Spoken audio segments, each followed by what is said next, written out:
Selamat sore teman-teman. Pada sore hari ini saya akan mempraktekkan bagaimana melakukan insersi pada tindakan hemodialisa. Sebelum kita melakukan insersi, kita kaji dulu tanda-tanda vital serta keluhan pasien. Selamat sore Pak, saya dengan Suster Valen. Bagaimana Pak? Hari ini ada keluhan nggak Pak? Kayak udem atau ada diare darah atau mata bengkak? Kepala saya pusing, Sus. Saya cek tensi dulu ya Pak. Baik, Sus. Kita ambil tensi, kemudian kita ukur tensi. Setelah kita ukur, kalau memang tensinya bagus, kita komunikasi dengan pasien. Bapak, tensi Bapak saat ini 130/70. Bagus Pak. Jadi suster akan melakukan tindakan hemodialisa Pak. Apakah Bapak setuju? Ya, Sus, bersedia, Sus. Oke, saya persiapkan dulu ya Pak alat-alatnya. Adapun alat dan bahan yang harus dipersiapkan, yang pertama kali adalah mesin HD yang sudah di priming. Kemudian setelah itu bahan-bahan alat-alat yang diperlukan pertama adalah alkohol swab, kemudian set HD steril, kemudian ada spuit 5 cc, spuit 1 cc, dan AV fistula. Sebelum kita melakukan tindakan, kita cuci tangan dahulu 6 langkah. Setelah itu baru kita masukkan spuit 5 cc dibuka, masukkan ke dalam set steril, kemudian spuit 1 cc juga dimasukkan ke dalam set steril, dan AV fistula kita masukkan ke dalam set steril.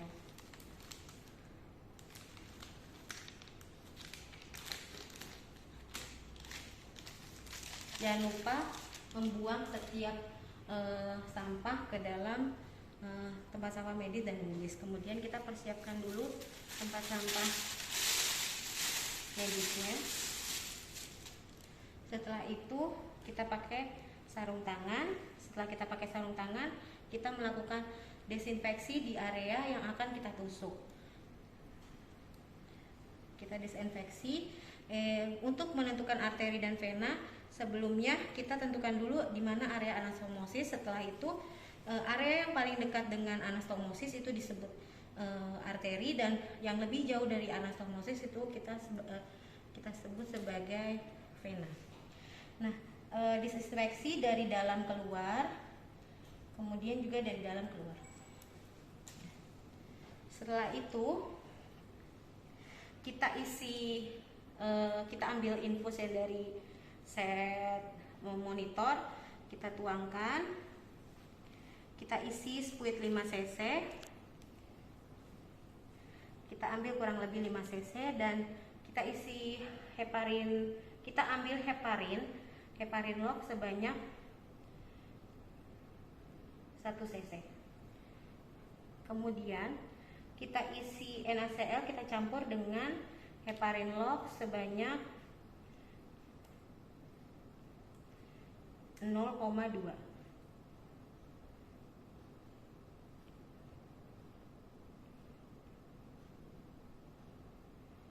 Kemudian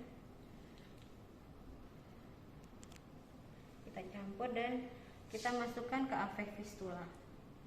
Kita isi kedua AV fistula supaya tidak ada udara yang masuk nanti ke dalam aliran arteri maupun vena.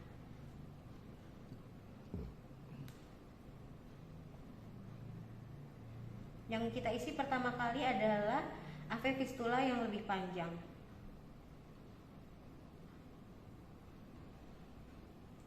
Jangan lupa ditutup kembali. Kemudian isi AV fistula yang satu lagi, yang lebih pendek.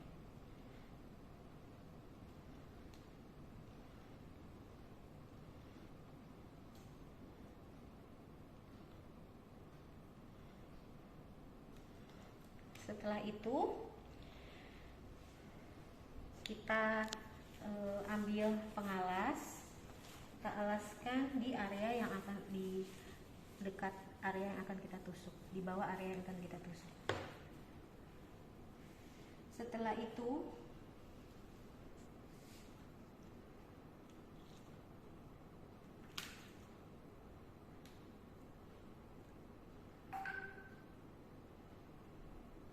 kita lakukan penusukan pada area vena, pada area vena ya.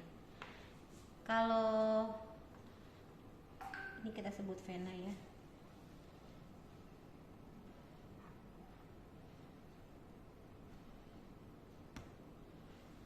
Kita cek dulu teman-teman apakah lancar atau tidak. Alirannya lancar. Kemudian kita kunci lagi, kita lock, kemudian kita tutup.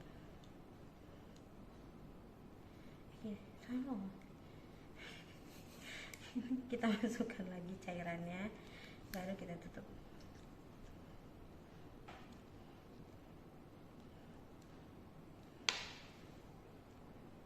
Kemudian setelah itu kita fiksasi terlebih dahulu.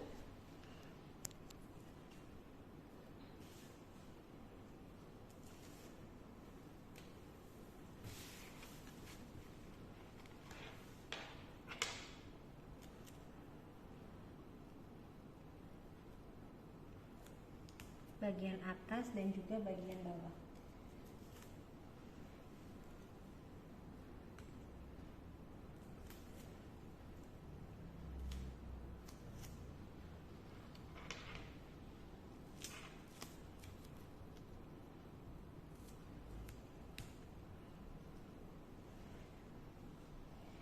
Setelahnya kita bisa rapihkan.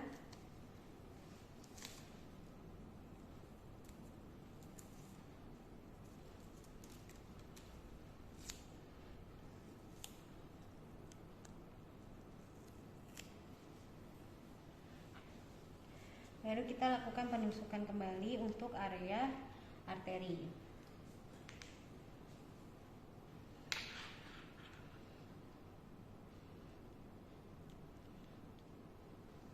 Kemudian kita cek.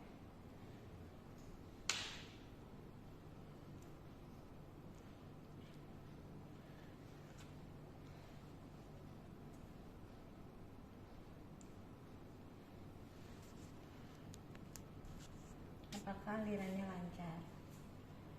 Kalau lancar,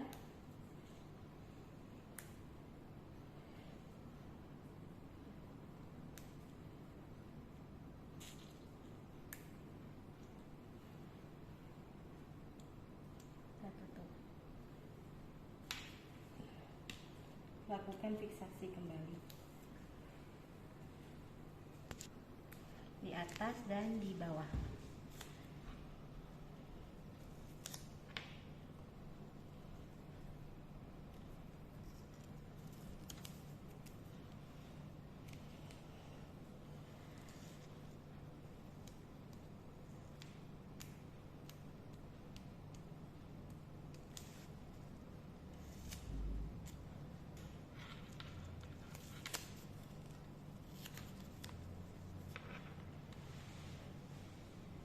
Dan rapihkan kembali.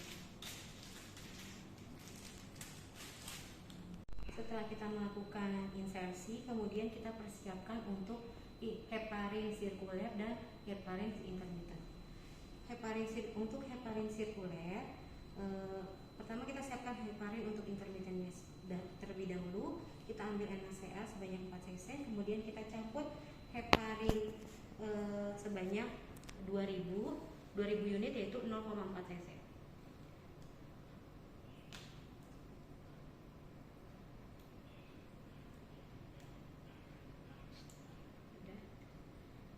Kemudian kita simpan dulu, dan sisanya 2000 unit atau sebanyak 0,4 cc kita masukkan ke dalam aliran bloodline. Itu kita suntikan di area pengambilan laboratorium. Sebelumnya kita desinfeksi dulu area tersebut. Sudah itu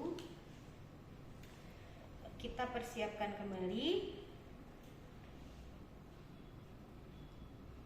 Setelah kita melakukan heparin sirkulasi, kita ke monitor, kemudian kita kecilkan QI, kemudian kita stop dan kita ambil konektor inlet dan outlet, kemudian kita klem dan infus, area infus juga infus dan set infus kita klem. Setelah itu kita cabut inlet dan kemudian kita sambungkan ke AV fistula arteri. Setelahnya kita kembali lagi ke monitor, kemudian kita kecilkan lagi ke angka 100, kemudian kita on kan. Setelah itu kita juga lihat aliran darah. Setelah kita lihat aliran darahnya sudah mengalir, kita balik dialiser yang outlet di atas dan inlet di bawah, dan kita lakukan pengisian. Sebelumnya kita pencet-pencet dulu untuk mempercepat pengisian, terus kita pastikan lagi apakah ada udara atau tidak, dan kita lihat juga undulasi.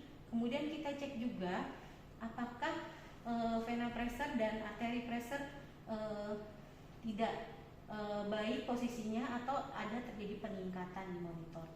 Setelah itu darah udah mengalir hampir ke arteri vena bloodline ke outlet. Kita lihat kalau udah mengalir, kita klem. Setelah klem kita matikan QB.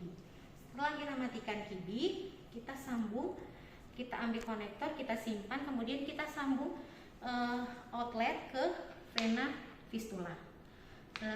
Sudah dilakukan penyambungan, kemudian kita cek kembali undulasi dan monitor apakah ada kenaikan di vena pressure. Setelah selesai dari itu kita pastikan ke pasien, Pak, bagaimana Pak, apakah Bapak merasa nyaman atau ada sakit ketika dilakukan pemasangan ini, Pak? Oh tidak sus, Tidak. enak kok sus, nggak sakit. Gimana Pak, ada rasa pusing atau kram nggak Pak? Pusingnya masih ada sus. Masih ada ya Pak, kita pantau ya Pak. Setelah itu QB bisa dinaikkan secara perlahan sesuai dengan kesesuaian pasien di dialiser sebelumnya. Kurang lebih bisa 2,5 sampai 300 sesuai kemampuan pasien. Demonstrasi dari saya ucapkan terima kasih.